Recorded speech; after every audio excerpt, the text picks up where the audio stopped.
MBBS in North America. 32 లక్షలకే MBBS. ప్రపంచవ్యాప్తంగా గుర్తింపున్న degree.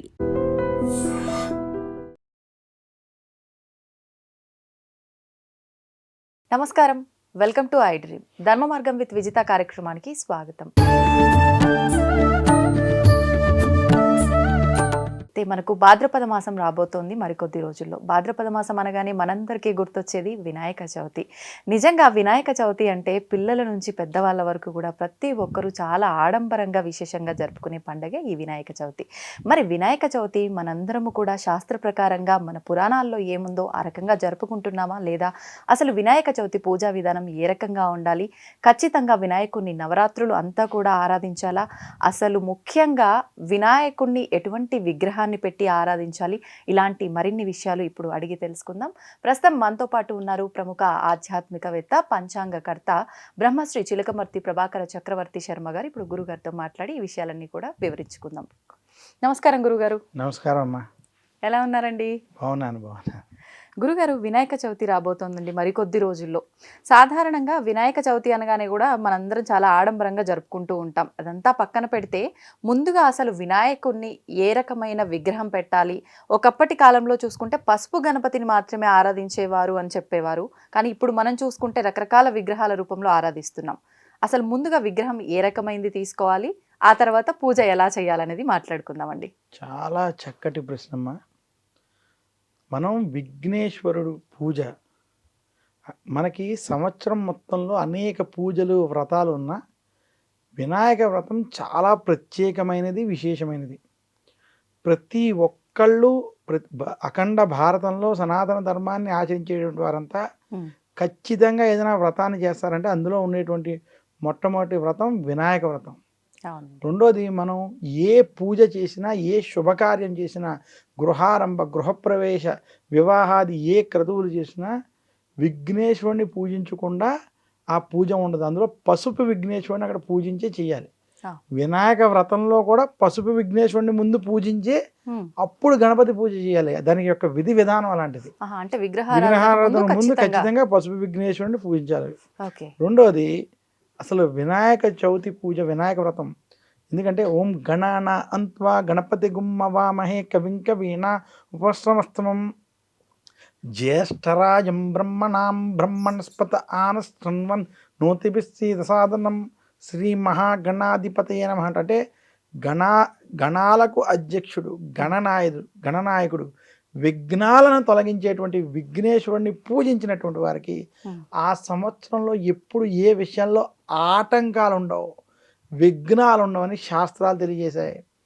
అందువల్ల విఘ్నేశ్వరుని వినాయక పూజ చేయడం, వినాయక వ్రతం ఒక్కటి కనుక చేసినట్లయితే సకల కోరికలు నెరవేరుతాయని వినాయక చవితి చేస్తాం. అయితే ఈ విఘ్నేశ్వరుని పూజ ఎలా పడితే అలా చేసేది కాదు.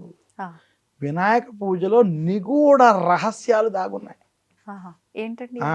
అందుకనే విఘ్నేశ్వరుని పూజ ఎలా చేయాలి అంటే, ముందుగా వినాయక పూజకి వాడేటువంటి విఘ్నేశ్వరుని, తెచ్చుకునేటువంటి విఘ్నేశ్వరుని మట్టి గణపతినే పూజించమంది శాస్త్రం. ఖచ్చితంగా రంగులతో, ప్లాస్టర్ ఆఫ్ ప్యారిస్ వాటితోటి పూజించేటువంటి విఘ్నేశ్వరునికి అది వినాయక పూజ కాదు. దానివల్ల ఎలాంటి ఫలితం లేదు. మొట్టమొదటిది స్పష్టంగా చెప్తున్నాను. అందులో మీ దగ్గర డబ్బు ఉంటే, ధనం ఉంటే, మీకైనా ఆడంబరాల కోసం మీరు పూజ చేసుకోవాలి, డబ్బు ధనంతో చేసుకోవాలనుకుంటే వెండితో, బంగారంతో లేదా పంచలోహాలతో విఘ్నేశ్వరుని కొనుక్కుని దానికి పూజ చేసి దానం. అంతే తప్ప మీరు మట్టి విగ్రహాన్ని పూజించడం శ్రేష్టం. అందులోనూ మట్టి విగ్రహం కూడా అరచేతిని మించకుండా ఉండేటువంటి విగ్రహాన్ని మాత్రమే పూజించానుంది శాస్త్రం. ఎంత విగ్రహాన్ని పెడితే అంత అనుష్ఠానం, అంత నివేదన, అంత హోమాలు, ఇవన్నీ క్రతువులు ఉంటే అంత మనం చేయగలమా లేదా అని మనం ప్రశ్నించుకుని, అందులో ఇంటిలో గనక మనం పూజించేటప్పుడు అరచేతిని మించకుండా మట్టి విగ్రహాన్ని పూజించాలి. అసలు మట్టి విగ్రహాన్ని ఎందుకు పూజించాలి? అందులో ఉన్న రహస్యం ఏమిటి అంటే, మనకి ఈ సృష్టి కానీ, ఈ ప్రపంచం కానీ, దేవతలు కానీ, బ్రహ్మ, విష్ణు, మహేశ్వరులు కానీ, అమ్మవారు కానీ అన్నీ కూడా ఒకే ఒక్క పదార్థం నుంచి వచ్చాయి. గుణము లేనటువంటి, నిర్గుణముతో కూడి ఉన్నటువంటి ఏకమై ఉన్నటువంటి పదార్థము నుండే అన్నీ వచ్చాయి. అందులోంచి మూల ప్రకృతి సృష్టి వచ్చింది. అటువంటి ఎందులోంచి అయితే ఆ శక్తిలోంచి ఏదైతే వచ్చిందో అందులోకే మనం తిరిగి వెళ్ళాలి. అందుకనే భాద్రపద మాసంలో నదులన్నీ నిండుగా ఉంటాయి. అవునండి. ఆ సమయంలో నదిలో బయట ఉన్నటువంటి బంక మట్టిని అసలు మనం వెళ్ళి పూర్వపు రోజులు ఆ మట్టిని తీసుకుని ఆ మట్టితో విఘ్నేశ్వరుని తయారు చేసుకుంటాం. మళ్ళీ ఆ ఏకమై ఉన్నటువంటి ఏ పదార్థంగా మనం తెచ్చుకున్నామో మనం భగవంతుడు మనని ఈ భూమి మీదకి పంపినప్పుడు వచ్చి ధర్మబద్ధంగా మనం ఇక్కడ నడుచుకుని ప్రకృతిని దాన్ని సంరక్షించుకుంటూ అలాగే దైవం మీద భక్తి జ్ఞాన వైరాగ్య మోక్ష భావనలతో ఉంటూ తిరిగి ఆ భగవంతుల్లో విలీనం అవ్వాలి, ఐక్యం అవ్వాలి అనేటువంటి సంకల్పాన్ని ఈ విఘ్నేశ్వరుని యొక్క పూజలో నిగూఢంగా ఉంది. అందుకనే ఆ విఘ్నేశ్వరుని మనం ఎక్కడి నుంచి అయితే తీసుకొచ్చామో ఆయన్ని పూజ చేసి మళ్ళీ తిరిగి అదే స్థానానికి, ఈ సృష్టిలో ఏది శాశ్వతం కాదు, ఏదైనా కూడా అలా రావాల్సిందే, మళ్ళీ తిరిగి వెళ్ళాల్సినటువంటి నిగూఢ విషయాలు వినాయక వ్రతంలో దాగున్న అంశాలు. అసలు గురుగారు మరి భాద్రపద మాసంలోనే ఎందుకనండి అసలు ప్రత్యేకించి వినాయక చవితి జరుపుకుంటున్నాం? మనకి దక్షిణాయనం అనేటువంటిది ముఖ్యంగా ఉత్తరాయణం మనకి శుభకార్యాలకి దేవతా ఆరాధనలకి ఎక్కువ ప్రత్యేకత. ఇంకా దక్షిణాయనం వచ్చేటప్పటికి ఈ దక్షిణాయనంలో రోగాలు వంటివి ఎక్కువ ప్రబలేటువంటి స్థితి ఉంటుంది. అవునండి. అలాగే పితృదేవతలకు సంబంధించినటువంటి కార్యాలు కూడా దక్షిణాయనంలో ఎక్కువ చేస్తాం. అయితే భాద్రపద మాసంలో ఉన్నటువంటి విశేషం ఏంటంటే శుక్ల పక్షాలు దేవతా ఆరాధన, కృష్ణ పక్షాలు పితృదేవత ఆరాధన చేస్తాం. అందువల్ల మనం ఈ దక్షిణాయనంలో ప్రత్యేకంగా విఘ్నేశ్వరుణ్ణి, శ్రీ మహావిష్ణుని, ఎందుకంటే భాద్రపద మాసం విష్ణు ప్రీతికరం. ఈ మాసంలోనే అనంత పద్మనాభ వ్రతం, ఈ మాసంలోనే వామన ద్వాదశి, వామన అవతారంలో శ్రీ మహావిష్ణువు భూమి మీదకి వచ్చినటువంటి మాసం ఈ మాసం. అలాగే పితృదేవతలకు సంబంధించినటువంటి కార్యక్రమాలు కృష్ణపక్షాల్లో చేయడం ఇవన్నీ జరుగుతాయి. అందులో ఈ దక్షిణాయనంలో ఈ పూజలు వంటివి చేయడం వల్ల అనారోగ్యాలు ఉండవు. ఎందుకంటే ఈ సమయంలో అనారోగ్యాలు వంటివి చేసేటువంటివి ఉంటాయి. ఇంకొకటి దీంట్లో కూడా నిగూఢంగా తీసుకున్నట్లయితే మనం విఘ్నేశ్వరుని పూజ వచ్చినప్పుడు, వినాయకుని పూజించేటప్పుడు విఘ్నేశ్వరుని పూజలో మనం 1 పత్రాలతో పూజిస్తాం. ఉదాహరణకి జాజీపత్రం పూజయామి, బృహతీపత్రం పూజయామి, దత్తోరపత్రం పూజయామి, అర్క్యపత్రం పూజయామి. ఇవన్నీ కూడా 21 పత్రాలు, 21 రకాల ఔషధ గుణాలు ఉన్నటువంటి పత్రాలు. అసలు వినాయక చవితి రోజు, వినాయక చవితి ఈ నవరాత్రులు జరిగేటువంటి సమయంలో అధిక వర్షాల వల్ల వీటి వల్ల రోగాలు ప్రబలేటువంటి ఈ సమయంలో ఎవరైతే వినాయక చవితి నుంచి ఆ 9 రోజులు ఇంటి గుమ్మానికి పసుపు రాసి మామిడి తోరణాలు కట్టి ఇంటిని శుభ్రంగా ఉంచుకుని విఘ్నేశ్వరుని 21 రకాల ఆయుర్వేద ఔషధ గుణాలు ఉన్నటువంటి పత్రాలతో పూజించడం, ఆ పత్రాలను సృష్టించడం, ఆ పత్రాల ద్వారా వచ్చినటువంటి వాసన పీల్చడం చేత కఫ వాత పిత్తానికి సంబంధించినటువంటి దోష నివృత్తి జరిగి ఆరోగ్యం లభిస్తుందని కూడా ఆయుర్వేదం చెబుతుంది. అంటే ప్రత్యేకించి గణపయ్యని పత్రాలతో ఆరాధించడానికి విశేషమే ఈ రీజన్ అండి. 21 పత్రాలతో ఆయుర్వేదానికి సంబంధించినటువంటి గుణాలు కూడా దాగున్నాయని చెప్తున్నాను. అది కాకుండా విఘ్నేశ్వరుడి పూజ సర్వసాధారణంగా సామాన్యులు సైతం చేసేటువంటి పూజగా, దీంట్లో ధనాన్నితో ముడిపడి లేనటువంటి పూజని మన యొక్క పెద్దలు అందించారు. కానీ నేటి ఆధునిక సమాజంలో దాన్ని ధనపరంగా ఆడంబరాల పరంగా చేసేటువంటి దాని గురించి నేను మాట్లాడిన, కానీ మన యొక్క సనాతన ధర్మంలో మంచి విషయాలు ఇచ్చారంటే అప్పుడులో ప్రతి ఇంటిలో ఔషధ గుణాలతో కూడుకున్నటువంటి పత్రాలు ఉండేవి. ఏ వనంకి వెళ్ళినా ఎక్కడికి వెళ్ళినా అక్కడ అన్ని రకాలైనటువంటి ఈ 21 రకాల పత్రాలు దొరుకుతాయి. గరిక దగ్గర నుంచి అన్ని దొరుకుతాయి, తులసి దగ్గర నుంచి అన్ని దొరుకుతాయి. అలాంటి ఈ పత్రాలతోటే పూజ చేయమని చెప్పారు. ఇదేమి ఖర్చుతో కూడుకున్నటువంటి వ్యవహారం. కానీ ఇప్పుడు ఈ 21 పత్రాలు అనేది మనకు మార్కెట్లో అమ్ముతున్నారు, కానీ అసలైన ఆ 21 పత్రాలు ఏవైతే ఉన్నాయో అవి మాత్రమే మనం తీసుకొచ్చి పెడుతున్నామా అనేది ఒక క్వశ్చన్ మార్క్. ఒకవేళ అవి వాస్తవమైన పత్రాలు అవేనా కాదా అని మనకు తెలియనప్పుడు మనకు అందుబాటులో ఉన్న పత్రాలతోటే చేసుకుంటే ఉత్తమం అంటారా? లేదు ఏది ఇస్తే ముందుగా మార్కెట్లో 21 పత్రాల్లో కొన్ని పత్రాలు దొరుకుతున్నాయి. దాంట్లో ఎలాంటి ఇబ్బంది లేదు, దోషం లేదు.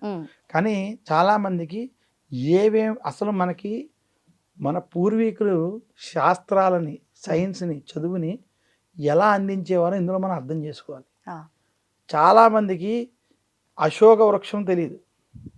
అవునండి.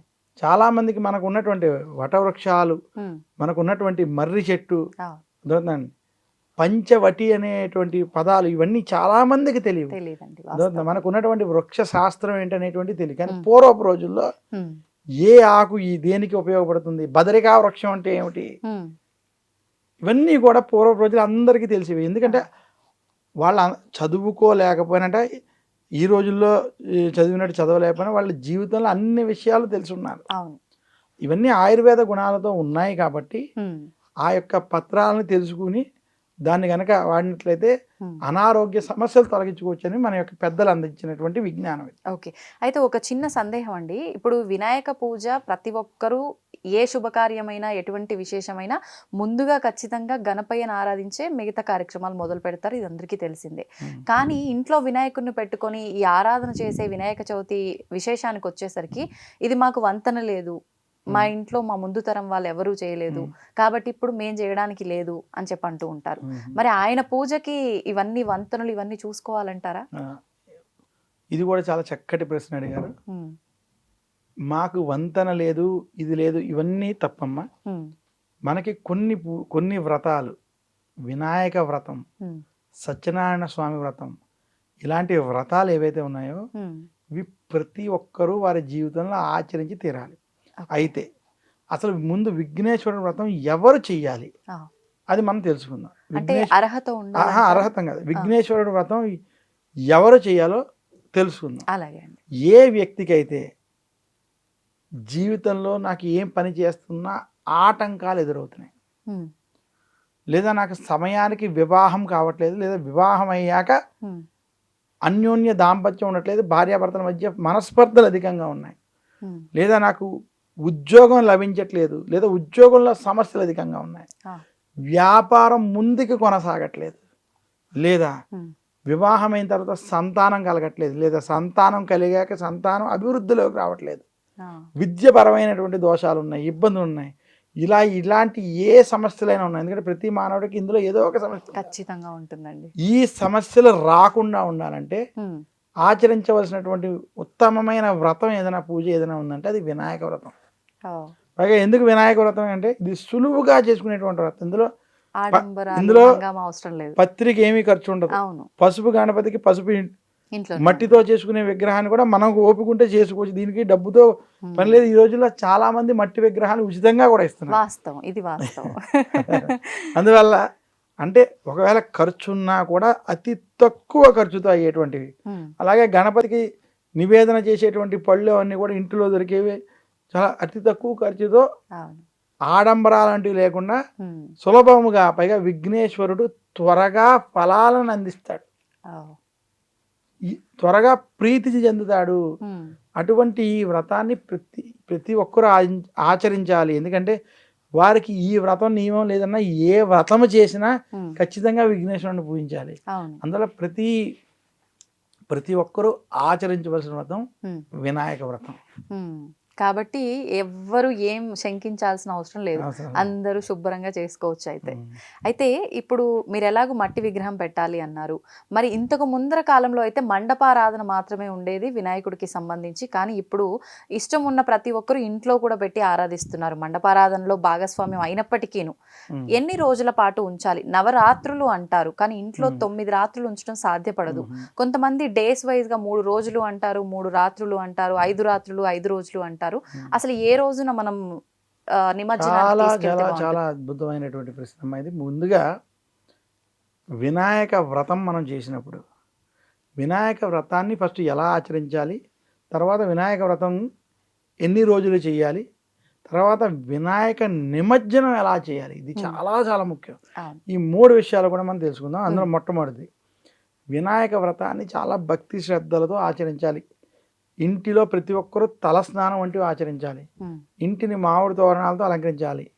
ఇంటిలో తూర్పు, ఈశాన్య, ఉత్తర భాగాల్లో శుద్ధి చేసుకుని లేదా పూజా మందిరం వద్ద విఘ్నేశ్వరుని పెట్టుకోవాలి, విఘ్నేశ్వరుని స్థాపన చేయాలి. దానికన్నా ముందు మట్టి విగ్రహాన్ని తెచ్చుకోవడం, ముందు ఒక చిన్న పీటను వేయడం, దాని మీద కొంచెం బియ్యం పోసి ఒక ఎర్రటి వస్త్రం కానీ ఏదైనా వేసి దానిపైన ఒక తమలపాకు పెట్టి విఘ్నేశ్వరుని పెట్టి దానిపైన పాల వెల్లి కట్టి అలా విఘ్నేశ్వరుని స్థాపన చేసి భక్తి శ్రద్ధలతో షోడశోపచారాలతో అలాగే విఘ్నేశ్వరునికి పత్రి పూజతో ఏకవింశతి పత్రాలతో విఘ్నేశ్వరుని పూజ చేసి వినాయక వ్రత కథని 5 కథలు ముఖ్యంగా గజాననుడికి సంబంధించినటువంటిది, అలాగే కుమారస్వామి ఆయనకి గణాధ్యక్షం ఎలా వచ్చిందో ఆ కథ, దాంతోపాటు లీలాపనందలకు సంబంధించినటువంటి చంద్రుడి దోషానికి సంబంధించిన కథ, అన్నిటికన్నా ముఖ్యమైనది శమంతకమణికి సంబంధించినటువంటి కథ చెప్పుకుని ఆ కథ అక్షంతలు తీసుకుని విఘ్నేశ్వరుని పూజ చేసుకుని, అలాగే పిల్లల చదువుకి సంబంధించినటువంటి పుస్తకాలు అవన్నీ, వ్యాపారస్తులు వ్యాపారానికి సంబంధించినటువంటి దస్తావేజులన్నీ కూడా పెట్టుకుని విఘ్నేశ్వరుని పూజ చేసి పెద్దల యొక్క ఆశీస్సులు తీసుకుని ఇది విధి విధానం. అయితే ఈ వినాయక పూజ వినాయక వ్రతం చేసిన తర్వాత విఘ్నేశ్వరుని ఎన్ని రోజులు పూజ చేయాలంటే కనీసం 3 రోజులు పూజించమని శాస్త్రం. 3, 5, 7, 9 కొన్ని ప్రాంతాల్లో 11 ఈ రకంగా విఘ్నేశ్వరుని పూజని చేయమంది శాస్త్రం. అలా చేసి విఘ్నేశ్వరుని నిమజ్జనం చేసేటప్పుడు 3, 5, 7, 9, 11 ఇలా చేసుకుంటూ కొన్ని ప్రాంతాల్లో కాణిపాక వంటి ప్రాంతాల్లో కొన్ని ప్రాంతాల్లో 21 రోజుల సాంప్రదాయం కూడా ఉంది. అదే ఈ రోజుల్లో చేసి విఘ్నేశ్వరుని నిమజ్జనం చేసేటప్పుడు ఈ రోజులో చేస్తూ మంగళవారం శుక్రవారం కాకుండా చూసుకోవడం ఉత్తమం.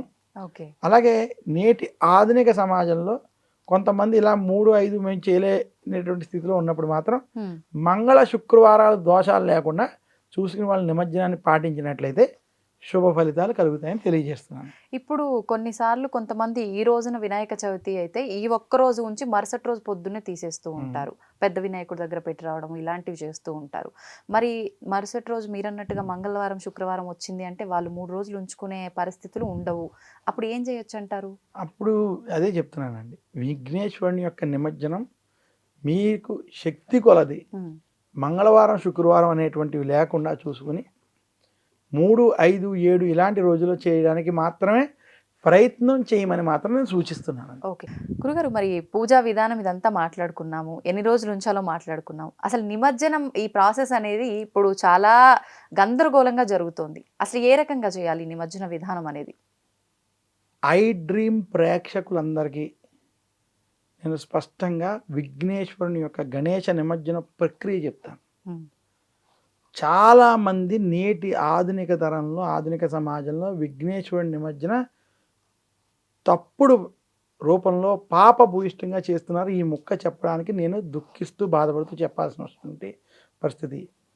విఘ్నేశ్వరుని నిమజ్జనం చేయడం భక్తి శ్రద్ధలతో చేయాలి. వినాయక నిమజ్జనాన్ని ఆడంబరాలతో ప్రకృతిలో బేబస్సాలు వంటివి కలిగేటట్టు ఇష్టం వచ్చినటువంటి సౌండ్ పదార్థం అటువంటి వాటితోటి చెయ్యకూడదు. ఇది శాస్త్రం ఎక్కడా చెప్పలేదు. అసలు వినాయక నిమజ్జనం చేసేటువంటి వాడు ఇంటిలోనే ఆ రోజు తల స్నానం చేసి ఉపవాస దీక్ష ఉండాలి. ఎటువంటివి ద్రవ్యాలని స్వీకరించకూడదు, ఆహార పదార్థాలు స్వీకరించకూడదు. ఒకవేళ ఏదైనా ఓపిక కోసం అవసరమైతే విఘ్నేశ్వరుడికి సమర్పించినటువంటి నైవేద్యం ఏదైనా స్వీకరించడంలో దోషం లేదు. తులసి తీర్థం వంటి తీర్థాలను తీసుకోమని శాస్త్రం చెప్పింది. అంతే తప్ప ఏది పడితే అది తాగేసి ఏది పడితే అది తినేసి ఎలా పడితే అలా విఘ్నేశ్వరుని నిమజ్జనం చేయకూడదు. ఆ విఘ్నేశ్వరుని ఏదైతే మీరు పూజించారో ఆ స్వామిని తీసుకెళ్ళేటప్పుడు కాళ్ళకి చెప్పులు కూడా ఉండకూడదు. వినాయక నిమజ్జనం భక్తి శ్రద్ధలతో చేయాల్సినటువంటి అంశం, అంతే తప్ప ఆడంబరాలతోటి చేసేటువంటి అంశం కాదు. చాలా భక్తి. అసలు విఘ్నేశ్వరుని పట్టుకుని తీసుకెళ్ళేటప్పుడు గణేశుని యొక్క నామస్మరణ చేయాలి. ఓం లంబోదరాయ నమ, వికటాయ నమ, విఘ్నరాజాయ నమ, వినాయకాయ నమ, పాలచంద్రాయ నమ, గజాననాయ నమ అనేటువంటి వినాయకుని యొక్క నామాలు స్మరించుకోవాలి. కనీసం ఓం గం గణపతయే నమః అనేటువంటి మంత్రాలతో విఘ్నేశ్వరుని యొక్క నామస్మరణ చేస్తూ భక్తితో చేయాలి. ఆడంబరాలతో లేదా హాస్యాలతో తెలిసి తెలియని మాటలతో చేసేటువంటి కార్యక్రమం గణేశుని నిమజ్జనం కాదు. ఇంకా రెండోది, విఘ్నేశ్వరుని యొక్క నిమజ్జనం ఆచరించేటప్పుడు ఎక్కడ చేయాలంటే వినాయకుని యొక్క నిమజ్జనం చేసేటప్పుడు మట్టి విఘ్నేశ్వరుని మాత్రమే నిమజ్జనం చేయమన్నారు. రెండోది, ఆ మట్టి విఘ్నేశ్వరుని నిమజ్జనం చేసేటప్పుడు పత్రిని కూడా నిమజ్జనం చేయొచ్చు, అందులో దోషము లేదు. ఓకే. అంతే తప్ప ఏది పడితే అది నిమజ్జనం చేయకూడదు. అలాగే మట్టి విఘ్నేశ్వరుని నిమజ్జనం చేసేటప్పుడు సముద్రంలో కానీ నదీ పరివాహక ప్రాంతంలో కానీ దానికి పరిశుద్ధమైనటువంటి వాతావరణంలో ఎక్కడైతే శుచి శుభ్రంగా ఉన్నటువంటి వాతావరణంలో నిమజ్జనం చేయాలి. ఆ నిమజ్జనం చేసేటప్పుడు కూడా విఘ్నేశ్వరుని ప్రార్థించి ఈ సంవత్సరం మాకు ఎటువంటి విఘ్నాలు కలగకూడదు, నీ ఆశీస్సులు ఉండాలి, మళ్ళీ తిరిగి వచ్చే సంవత్సరం మేము నీ యొక్క పూజని ఏ ఆటంకాలు లేకుండా చేసుకొని నమస్కారం చేసుకుని ఆ విఘ్నేశ్వరుని నిమజ్జనం చేయాలి. చాలా భక్తి శ్రద్ధలతో పద్ధతిగా ఆచరించవలసినటువంటి కార్యక్రమం గణేష నిమజ్జన కార్యక్రమం. అలాగే ఈ యొక్క నిమజ్జనాన్ని పూర్తి చేసేటువంటి ప్రక్రియలో మీరు ఇంటి నుంచి వెళ్ళేటప్పుడు ఏ పని మీద వెళ్తున్నామో దాని మీదే శ్రద్ధ పెట్టాలి తప్ప మధ్యలో రకరకాల విషయాల మీద వ్యాపకాల మీద వెళ్ళకూడదు. అది ఈ యొక్క ఆచారాలన్నీ మీరు పాటించినట్లయితే విఘ్నేశ్వరుని యొక్క కృపకి పాత్రలు అవుతారు. అది నిజంగా విఘ్నేశ్వరుని యొక్క పూజ మహిమ ఫలితము లభిస్తుందని మాత్రం ఐ డ్రీమ్ ప్రేక్షకులు ప్రత్యేకంగా తెలియజేస్తున్నాను. గురుగారు, ఇప్పుడు నిమజ్జనము ఆ ప్రవహించే నీళ్ళలో మనం నిమజ్జనం చేయాలి, కానీ చాలా వరకు మట్టి వినాయకుడే అని చెప్పి ఇంట్లోనే టబ్బుల్లో నీళ్లు వేసుకొని నిమజ్జనం చేస్తున్నారు. చాలా చక్కటి, చాలా ఇది కూడా అద్భుతమైనటువంటి ప్రశ్న. మనం విఘ్నేశ్వరుని నిమజ్జనం చేసేటప్పుడు ఇంటి దగ్గర ఉన్నటువంటి నదిలు, సముద్రము, తటాక ప్రాంతాలు ఎక్కడైతే ఉన్నా అక్కడ చేయడంలో ఎలాంటి దోషం లేదు. కానీ కొన్ని ప్రాంతాలలో ఎక్కడైతే నీరు అనేది, నదులు అనేటువంటివి అక్కడ లేనటువంటి ప్రాంతంలో మీరు ఏదైనా కుండలో కావచ్చు, లేదా ఒక పాత్రలో కావచ్చు, లేదా కొత్తగా కొనుక్కున్నటువంటి బకెట్లు వంటి వాటిలో కావచ్చు, అంటే అవి ఇంటిలో వాడనటువంటివి తీసుకుని దాంట్లో శుద్ధ జలాలని పోసి ఈ యొక్క మట్టి విగ్రహాన్ని ముందు ఆ జలాల్లో కొంచెం పసుపు కుంకుమ సమర్పించి ఈ మట్టి విగ్రహాన్ని ఆ జలాలలో మీరు నిమజ్జన కార్యక్రమం చేసి ఆ యొక్క జలాలని మొక్కలకి, రావి చెట్టు, అశ్వత్థ వృక్షం, అలాగే తులసి మొక్కలు, ఇటువంటి కొబ్బరి చెట్లు, మామిడి చెట్లు వంటి వాటికి మీరు సమర్పించి ఈ రకంగా కూడా నిమజ్జనాన్ని ఆచరించవచ్చు. కర్ణాటక వంటి రాష్ట్రాల్లో అనేక ప్రాంతాల్లో ఇవి ఈ రకంగా ఆచరిస్తారు. అందులో ఎలాంటి దోషము లేదు. ఓకే, అందులో అది చాలా మంచిది, విశేషం. గురుగారు, ప్రసాదాల విషయానికి వచ్చేసరికి కూడా ప్రత్యేకించి ఈ మధ్య కాలంలో అయితే ఖచ్చితంగా 3 ప్రసాదాలు 5 ప్రసాదాలు అని చెప్పి, మరి వినాయకుడికి ఉండ్రాళ్ళు మోదకాలు ఉంటే చాలు, ఇంకా వేరే ఏమి కూడా నివేదన చేయాల్సిన అవసరం లేదు అంటారు. నిజంగా ఇవి ఖచ్చితంగా ఉండాల్సిందేనా? ఇంకే రకమైన ప్రసాదాలు నివేదన చేయొచ్చు? విఘ్నేశ్వరుడి వ్రతం చేసేటువంటి వారు వినాయక చవితి రోజు విఘ్నేశ్వరుడికి ప్రసాదాలు చాలా ముఖ్యమైన విషయాలు. ఆయన ప్రసాదానికి చాలా ముగ్ధుడవుతాడని విఘ్నేశ్వరుడికి బెల్లాన్ని నివేదన చేయడం, ఉండరాళ్ళు, కజ్జికాయలు, ఈ 2 ఖచ్చితంగా ఉండాలి. కజ్జికాయలు అంటే కొబ్బరి లస్కోరాతోటి మనం బెల్లం కొబ్బరి కలిపి చేసేటువంటి దాంతో కజ్జికాయలు చేయడం, అలాగే ఉండరాళ్ళు, కుడుములు ఉండరాళ్ళు అని కూడా కొన్ని ప్రాంతాల్లో చేయడం, ఇవన్నీ ఉన్నాయి. ఈ 2 ఖచ్చితంగా ఉండేటట్టు చూసుకోవాలి.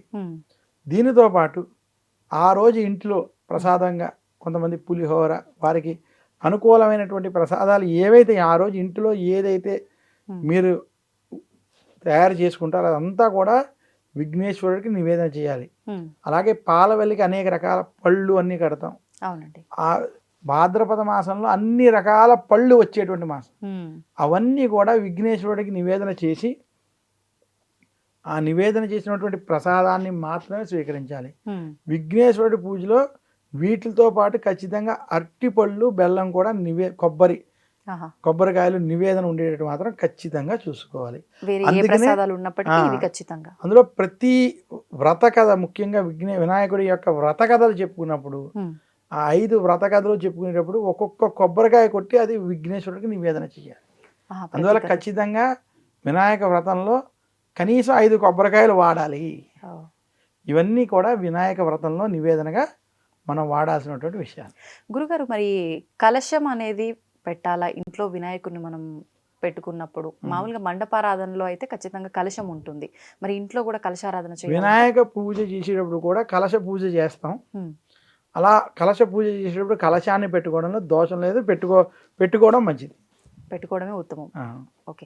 ఇప్పుడు ఈ కలశంలో అంటే చాలా వరకు వాటర్, కొంతమంది బియ్యం వేయాలి అని చెప్పి ఉమ్. రకరకాలుగా చెప్తున్నారు. ఈ పైన కొబ్బరి బోండాం పెట్టాలి అని చెప్పి కొంతమంది ఈ మధ్య కాలంలో చెప్తున్నారు. నిజంగా అసలు ఏం వాడాలంటారు? చూడండి, అంటే కలశంలో శుద్ధ జలాలని, ఉమ్, మామిడి ఆకులని, అలాగే శుద్ధ జలాలతో పసుపు కుంకుమ ఇవన్నీ చందనం కూడా వేసి ఆ, మామిడి ఆకులు పెట్టి కొబ్బరి బొండాన్ని పెట్టి ఉమ్, చేయడం ఉత్తమం. దాంట్లో దోషం లేదు. ఉమ్, కొన్ని ప్రాంతాలలో ఏదైనా ఇబ్బందులు కలిగి ఆ సమయంలో లేనటువంటి వాళ్ళు లేదా బియ్యం పోసి చేయడంలో కూడా దోషం లేదు. కానీ ఉమ్, కలశంలో నీళ్ళ నుంచి పసుపు కుంకుమ గంధం వేసి మామిడి తోరణాలు వేసి కొబ్బరి కాయని కానీ కొబ్బరి బొండాన్ని కానీ రెండింటినీ వాడుకోవచ్చు. ఆహా, ఎలాంటి వాళ్ళ యొక్క అనుకూల స్థితిని బట్టి వాడుకోవచ్చు. కానీ అక్కడ భక్తిని మనం ప్రధానం. ఉమ్. ఏది వాడినా భగవంతుడి యందు భక్తిని మాత్రం ఖచ్చితంగా ఉండేటట్టు చూసుకోవాలి. ఇప్పుడు ఈ కలశంలో ఉన్న నీళ్ళని కొద్దిమంది మొక్కలకు మాత్రమే పోయాలి అని, కొంతమంది స్నానం ఆచరించేటప్పుడు మనం ఇంటిల్లిపాది వాడుకోవచ్చు అని చెప్పి చెప్తూ ఉంటారు. అసలు వాస్తవం ఏంటి? కలశంలో వాడినటువంటి నీరుని 2 రకాలుగా మనం ఉపయోగించాలి. మొట్టమొదటిది, ఆ కలశంతో ఉన్నటువంటి నీరుతో ఇంటిని శుద్ధి చేయడానికి వాడుకోవడం ఉత్తమం.